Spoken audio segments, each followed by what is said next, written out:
Yes. Can the choir get an amen? Yes. Thank you. What a beautiful city. I want to start by telling you an embarrassing story. My favorite kind. This happened many years ago, and I say many years ago so that you know I no longer cringe when I think about it, though you might. I was watching a movie at a friend's house with him and his girlfriend. The movie was set in the 1700s. It was beautiful, and I was admiring all the women's fancy layered dresses, their lace-up corsets and their big hair, the candlelight dinners and ballrooms, the fancy theaters and their horseback riding in the countryside. And I said, wouldn't you have loved to live back then? And my friend's girlfriend, who was black, said, no. I wouldn't have. At which point I died of shame. She stared at me for a long time. I can't remember, clouded as this memory is with embarrassment, whether or not I apologized.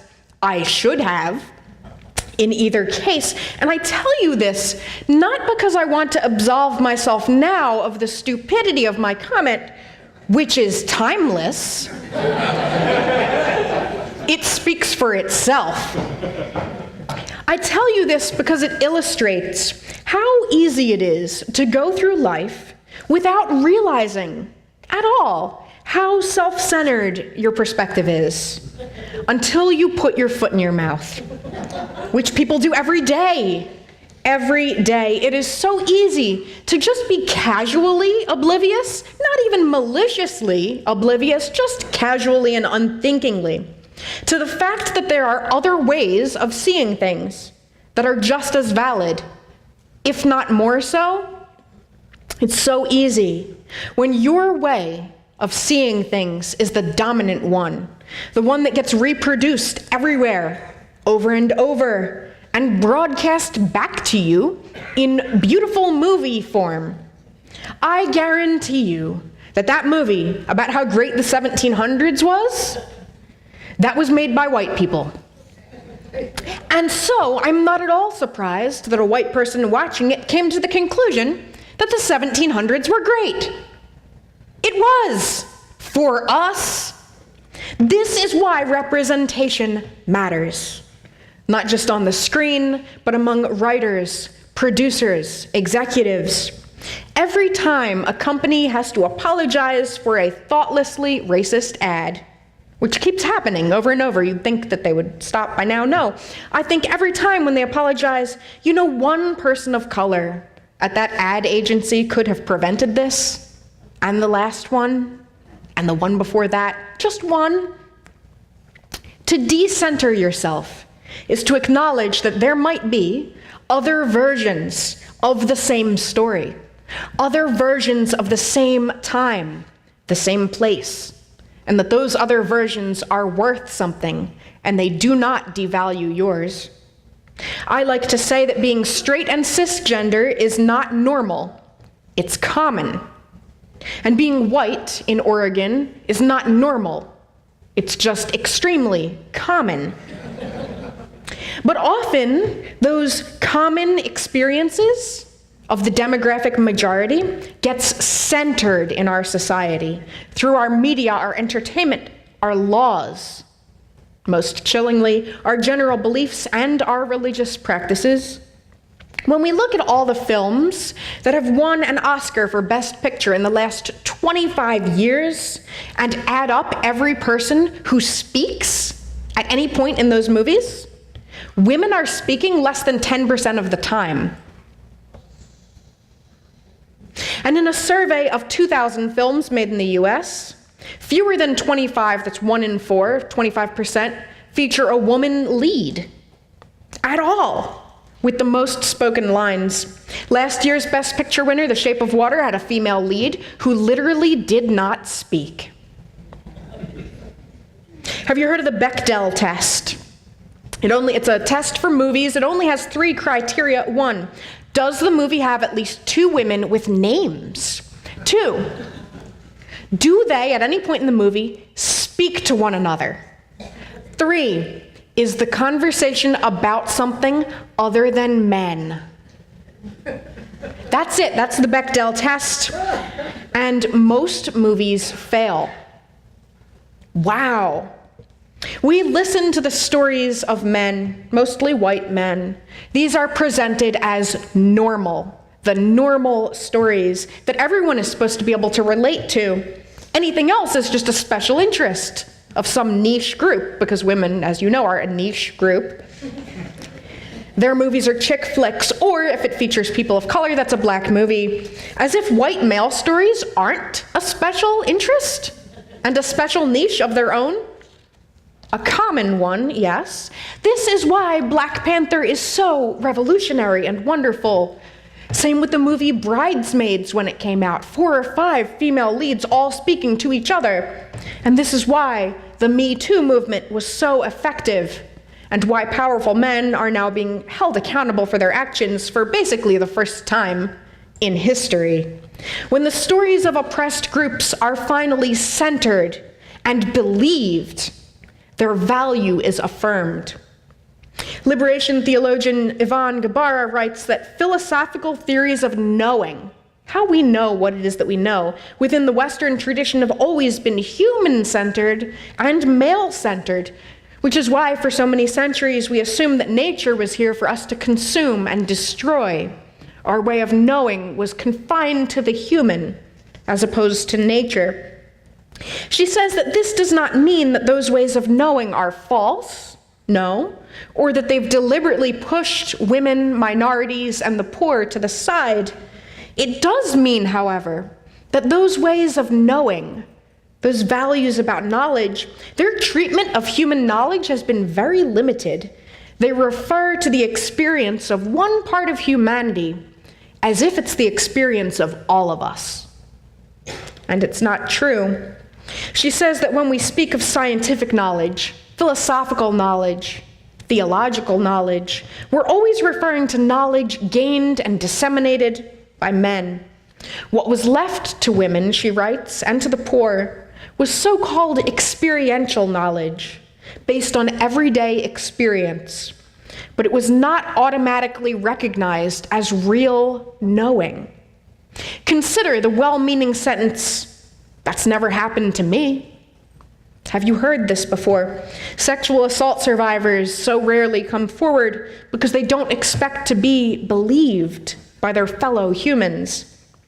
And often white people don't believe that black people get followed around stores as if they're going to steal something. "That's never happened to me." The police have never treated me unfairly. "That's never happened to me." And yeah, the 1700s were great.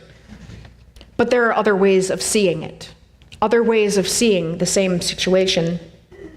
I should say that one of the ways, for example, that whiteness gets centered as an unspoken given truth in Unitarian Universalist congregations is that when our churches work to educate themselves about racism, which is good, they often create educational materials that assume everyone in the church needs to be educated because everyone in the church is white, which is a self-fulfilling prophecy, like way to have our racial justice and inclusion backfire.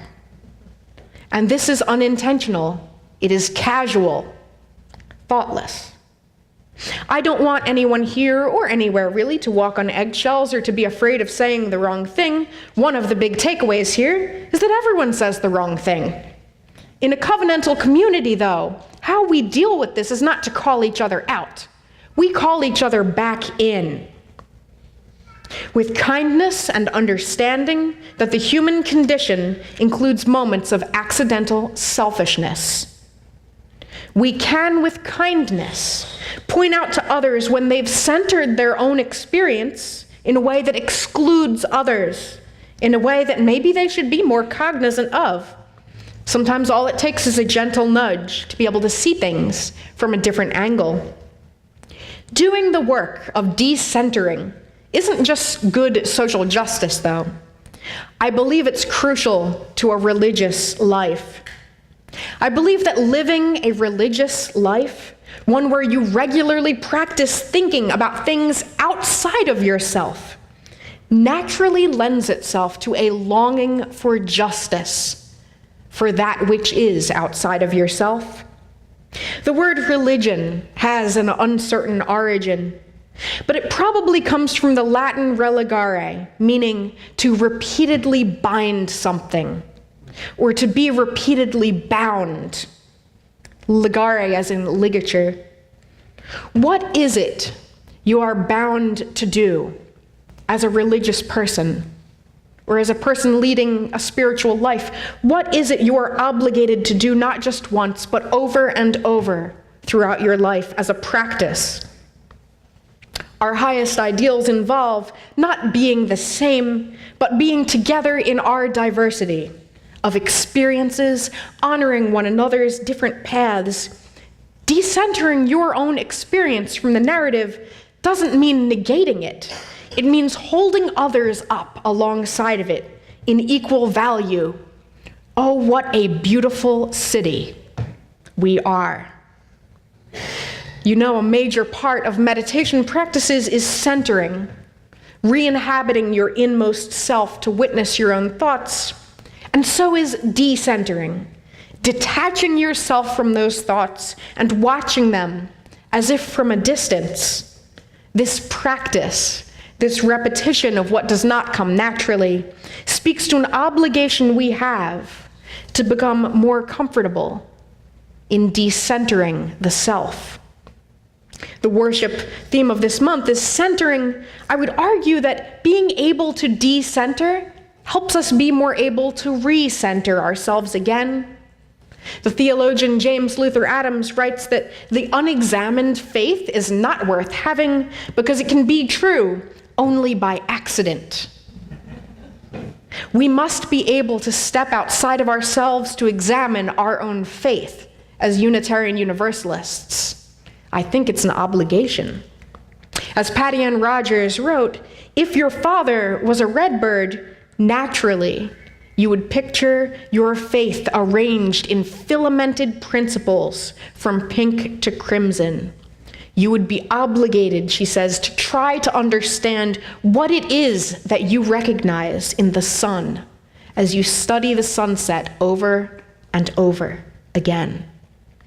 When you have stepped outside of yourself, when you have looked at the universe from a different perspective, you can get to know yourself a lot better. That doesn't mean giving up your own way of seeing things. It means understanding yourself. For Yvonne Gabarra, what we give up in giving up our self-centeredness brings so much more. She says we are invited to live the oneness of matter and energy that are our very makeup, without knowing what that oneness really is. We will welcome the transformation of our individual bodies into the mystery of the sacred body. And we will do this precisely because life rushed into the universe became vibrantly mortal in all of us. Similarly, she says the love of this instant must be intense. Respect for all beings is a duty, and the struggle for justice is a light for us all. Happiness is possible and the right of all beings.